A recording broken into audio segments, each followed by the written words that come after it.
कक्षा 8वीं की स्टूडेंट फाइनली आपका विषय यहाँ पर गणित का वार्षिक परीक्षा सत्र 2025-26 का पेपर लेके आ चुके हैं। आप लोग बहुत सारे यहाँ पर कमेंट डाल रहे थे कि विषय गणित का पेपर लाओ, तो फाइनली आपका पेपर आ चुका है।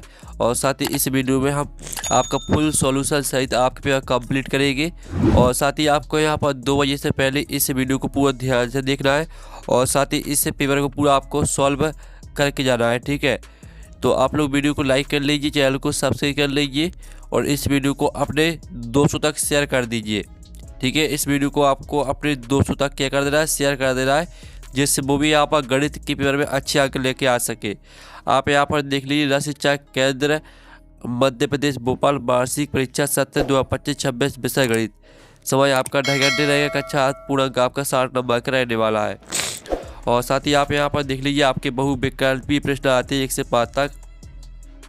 तो निर्देश आता है सही विकल्प चुनकर उत्तर लिखिए। प्रत्येक प्रश्न के लिए आपका 1 अंक निर्धारित है। तो प्रश्न पहला आपका यहाँ पर आता है समीकरण 2x - 3 = 7 का हल है। तो इस समीकरण को आपको हल करना है। तो आपका ए आता है 2, बी ऑप्शन आता है 5, सी ऑप्शन आपका 8 दिया गया, डी ऑप्शन -5 दिया गया है। तो आपका यहाँ पर 2x - 3 = 7, इसको आप हल करना है, ठीक है। तो आप यहाँ पर देख लीजिए 2x - 3 = 7। तो आपका हो जाएगा 2x = 7 + 3, ठीक है। आपका 3 उस साइड जाएगा तो प्लस में हो जाएगा। तो 2x बराबर आपका जाएगा 10। तो 10 में आप यहाँ पर क्या करेंगे, 2 का भाग देंगे, ठीक है। 2 का भाग देंगे तो आपका x बराबर 5 आ जाएगा। तो आपका जो पहले का आंसर रहेगा वो आपका बी हो जाएगा 5। फिर आपका यहाँ पर देख लेते हैं दूसरा आता है किसी संख्या के दोगुनों में 8 जोड़ने पर 32 प्राप्त होता है, वह संख्या होगा। तो आपका ये आता है 12, ठीक है। आपका ए ऑप्शन 12 दिया गया, बी ऑप्शन आपका 14 दिया गया है और सी ऑप्शन 16 दिया गया है और डी ऑप्शन आपका 18 दिया गया है। तो प्रश्न दूसरा आता है किसी संख्या के दोगुने में 8 जोड़ने पर 32 प्राप्त होता है, वह संख्या होगा। तो इसका राइट आंसर आपका यहाँ पर 12 हो जाएगा, ठीक है। ए राइट आंसर रहेगा। फिर आपका यहाँ पर तीसरा देख लेते हैं स्टूडेंट। तो आपका यहाँ पर तीसरा आपका यहाँ पर दिया गया है एक चतुर्भुज के विकर्ण परस्पर लंब समद्विभाजक है, तो चतुर्भुज होगा। तो आपका यह था आयत, बी था समचतुर्भुज और सी था समांतर चतुर्भुज और डी था समलंब। तो जो आपका प्रश्न तीसरा दिया गया है एक चतुर्भुज के विकर्ण परस्पर लंब समद्विभाजक है, तो चतुर्भुज होगा। तो इसका उत्तर आपका यहाँ पर समचतुर्भुज हो जाएगा, बी राइट आंसर। फिर आपका चौथा प्रश्न देख लेते हैं। चौथा प्रश्न आता है निम्नलिखित में से कौन सी संख्या पूर्ण वर्ग है। तो आपका यह था 39, बी था 66 और सी था 81 और डी था 94। तो इसका उत्तर आपका यहाँ पे 81 हो जाएगा। फिर आपका प्रश्न 5 आता 8.5 गुणे 2.5 का मान क्या होगा। तो आपका ए आता 16.25, बी आता 21.25, सी आता 212.5 और डी आता 2125। तो इस आप यहाँ पर 8.5 गुणे 2.5 का गुणा करेंगे तो इसका उत्तर आपका आ जाएगा 21.25, ठीक है। आपका बी राइट आंसर रहेगा। तो इस तरह से जो आपके 1 से लेकर 5 तक दिए गए थे बहुविकल्पी प्रश्न वो कंप्लीट हो जाते हैं, ठीक है। आपने ध्यान से देख लिए होंगे। अब आते हैं आपके रिक्त स्थान 6 से 10 तक। निर्देश आता है नीचे दिए गए रिक्त स्थान की पूर्ति कीजिए। प्रत्येक प्रश्न के लिए 1 अंक आपका निर्धारित है। तो 6वां आता डॉट नियम के अनुसार A+, ठीक है, ए बी प्लस सी बराबर A B plus B C कथन सत्य है। तो 6वें का उत्तर रहेगा आपका वितरण, ठीक है, वितरण नियम के अनुसार।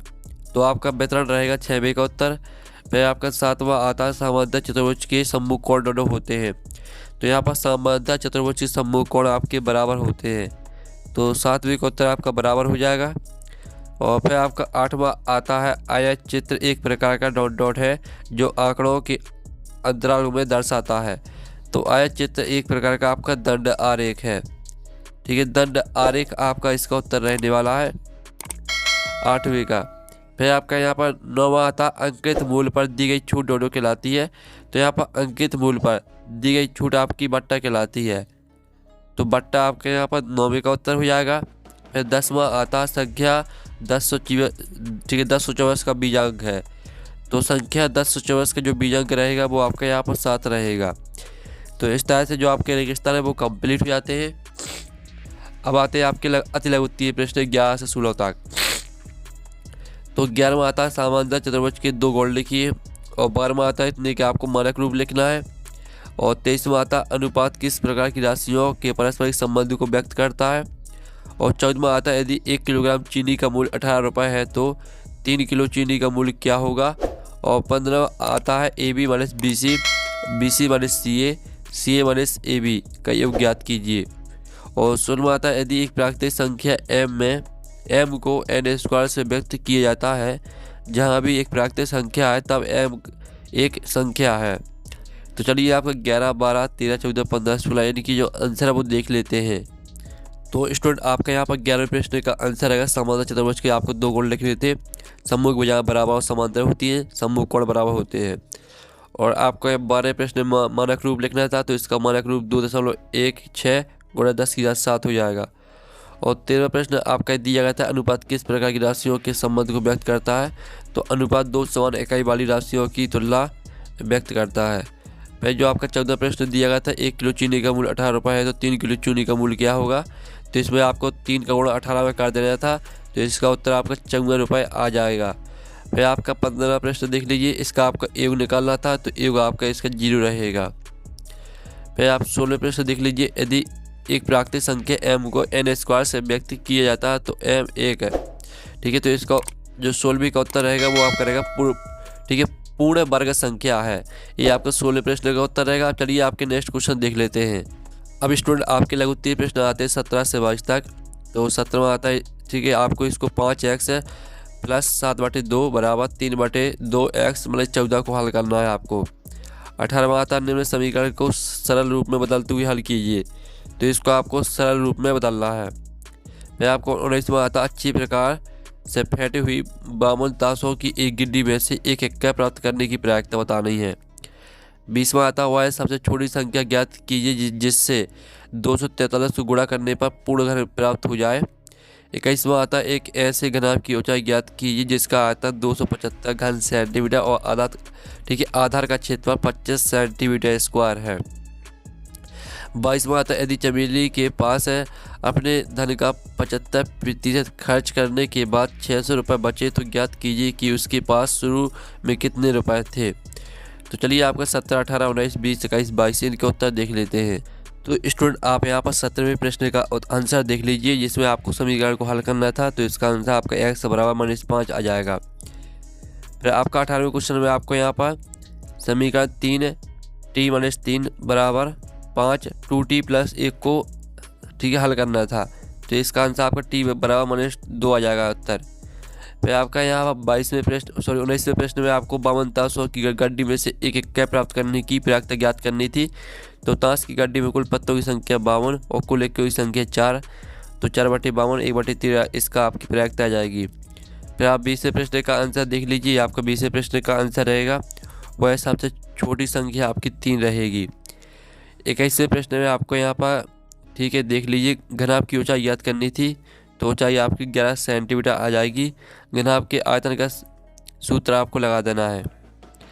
फिर 22वें प्रश्न का उत्तर देख लीजिए, इसमें आपका 24,000 रुपये आ जाएगा इसका उत्तर, ठीक है।